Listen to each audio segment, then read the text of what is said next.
মিটফোর্ডের যুবদল কর্মী ও ব্যবসায়ী সোহাগকে সিমেন্টের ব্লক দিয়ে আঘাত করা রেজওয়ান উদ্দিন অভিকে পটুয়াখালী থেকে গ্রেফতার করেছে পুলিশ। দুপুরে ডিএমপি মিডিয়া সেন্টারের সংবাদ সম্মেলনে এসব তথ্য জানায় ডিএমপি কমিশনার শেখ মোহাম্মদ সাজ্জাদ আলী। নিহত সোহাগকে হত্যার আগে খুনিরা মবের পরিবেশ তৈরি করেছিল বলেও জানায় পুলিশ।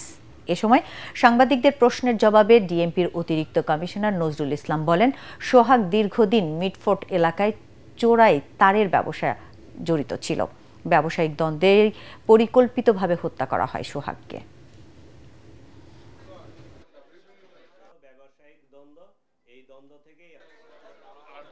ভিকটিম সোহাগকে উপর্যুপরি পাথর নিক্ষেপ করা ব্যক্তিকে চিহ্নিত করা গেলেও সেই সময় তার পরিচয় শনাক্ত করা যায়নি। পুলিশের বিশেষ টিমের সহায়তায় তার পরিচয় নিশ্চিত হয়ে পটুয়াখালী জেলা হতে গ্রেপ্তার করা হয়। প্রাথমিক জিজ্ঞাসাবাদে জানা যায় তার নাম মোহাম্মদ রেজওয়ান উদ্দিন অভি। হাজী সেলিমের সম্ভবত ভাতিজা। পিল্লু কমিশনারের ছত্রছায়ায় তারা অ্যালুমিনিয়ামের পল্লী বিদ্যুতের তারের ব্যবসা করে। এই চোরাই তারটা এরা কিনে আবার বিভিন্ন ধরনের ওই যে ফ্যাক্টরি আছে যারা অ্যালুমিনিয়ামের ডেকচি পাতি কড়াই বিক্রি করে, তাদের কাছে এরা বিক্রি করত।